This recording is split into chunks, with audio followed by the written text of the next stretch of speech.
کی سرعون اشتر نخعی تھا، جند بن کعب ابن ذی الحقنہ، صحصحہ ابن کو، یہ مختلف نام تھے۔ ان کا کام حضرت عثمان کو صرف بدنام کرنا، جیسے آج کل کے لوگ اس طرح کے ہوتے ہیں نا، جو لوگوں کو بدنام کرتے ہیں۔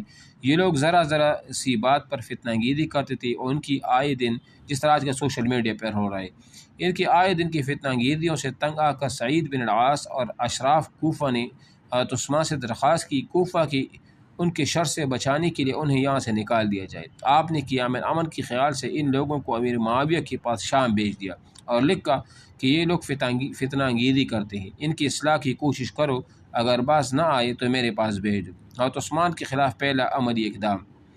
حضرت عثمان آپ کے عمال کے خلاف نکتہ چینی تو عرصہ سے شروع ہو گئی تھی، لیکن کسی کو آپ کے خلاف اٹھنے کی ہمت نہ ہوتی تھی۔ سبائیوں کی قوت مضبوط ہونے کے بعد سب سے اول 34 ہجری میں کوفہ کے ایک انقلابی یزید ابن قیس نے ان کی جرت کی اور سبائیوں کو لے کر حضرت عثمان سے دستبرداری کا مطالبہ کرنے کے لیے مدینہ چلا۔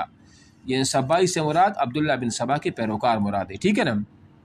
لیکن کاکا بن عمر رضی اللہ عنہ نے پکڑ لیا۔ گرفتار ہونے کے بعد اس نے کہا کہ میں صرف سعید بن العاص والی کوفہ کا تبادلہ چاہتا ہوں، اس سے کاکا نے اسے چھوڑ دیا، اور یزید نے خط لکھ کر کوفہ کے سب سے بڑے سرغنہ اشتر نخعی کو بلایا۔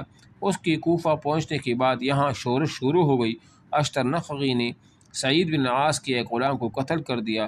سعید نے جب دیکھا کہ مفسدین نے فتنہ انگیزی کے لیے ان کی معذوری کا آڑ بنایا ہے، تو انہوں نے خود جا کر عثمان سے عرض کیا کہ وہ لوگ میرے بجائے ابو موسیٰ اشعری کو چاہتے ہیں۔ حضرت عثمان امن و امان کے خواہاں تھے، اس سے سعید کو معزول کر کے ان کی جگہ ابو موسیٰ اشعری کو مقرر کر دیا، اور اہل کوفہ کو لکھا کہ میں نے سعید کو معزول کر کے جس کو تم چاہتے ہو اس کو مقرر کر دیا۔ اللہ کی قسم میں تم سے اپنی آبرو بچاؤں گا، تمہارے مقابلے میں صبر سے کام لوں گا، اور تمہاری اصلاح میں پوری کوشش ہو وہ کروں گا۔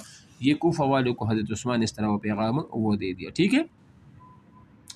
عمال سے حضرت عثمان کا مشورہ۔ لیکن مفسدین کی اصل عرض انقلاب برپا کرنا تھا، اور کوفہ بصرہ سارے عراق میں یہی حال تھا، اس کے لیے کوئی اصلاح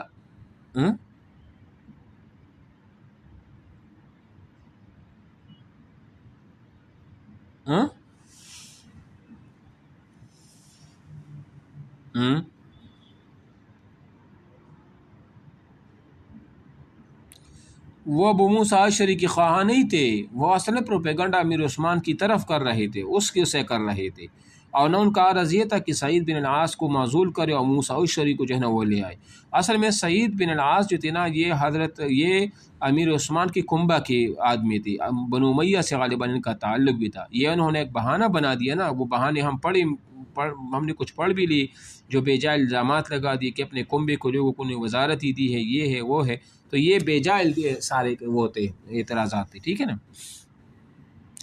عمال سے عثمان کا مشورہ۔ لیکن مسلمین کی اصل عرض انقلاب برپا کرنا تھا، دیکھو نا یہ بتا رہے ہیں، اور کوفہ بس سارے عراق میں یہی حال تھا، اس لیے کوئی اصلاح کارگر ثابت نہ ہو سکتی تھی۔ جب ہر طرف سے اس قسم کی خبریں آنے لگی تو حضرت عثمان نے امیر معاویہ، عبداللہ بن سعد، سعید بن العاص، عبداللہ بن عامر، عمر بن العاص وغیرہ تمام ذمہ دار لوگوں کو بلا کر ان سے موجودہ صورتحال کی اصلاح کے متعلق مشورہ کیا۔ عبداللہ بن عامر نے کہا، لوگوں کو جہاد میں لگا دیجیے، اس کی مشغولیت میں ان سب کی توجہ دوسری طرف ہٹ جائے گی۔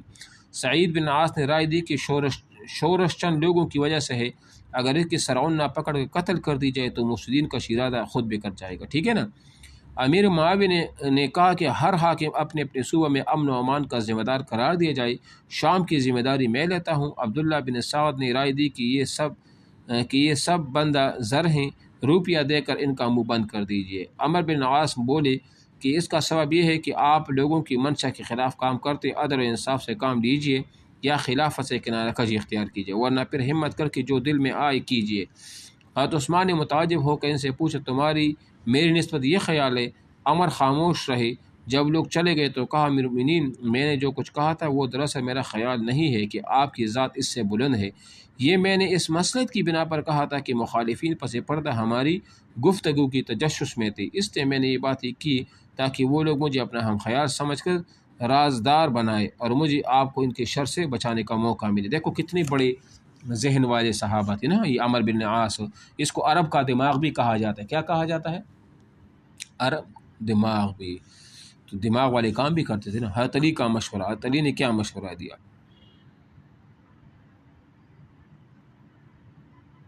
ہاں یعنی پتہ تو چل جاتا ہے نا، یہ ظاہری بات ہے، بعد میں خبر پھیل جاتی ہے، خبر یہ ہو جاتی ہے کہ کیا ہوا کیا نہیں ہوا، یہ ساری چیزیں۔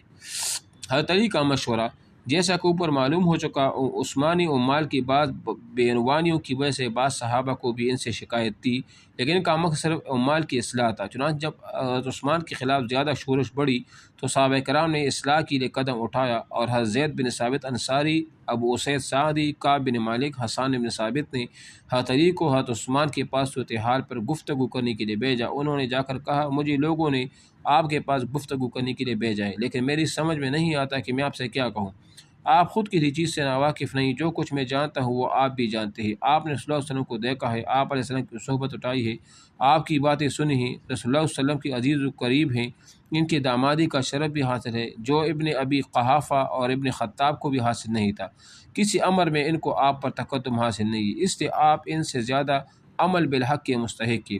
اس خوش آئندہ طریقے سے حضرت علی نے اپنے خیالات پیش کی اور اصلاح حال کے متعلق مفید مشورے دی۔ حضرت عثمان نے ان کا مناسب جواب دیا اور عام مسلمانوں کے سامنے مسجد میں موجودہ حالات کے متعلق وہ تقریر وہ کر لی۔ ٹھیک ہے نا۔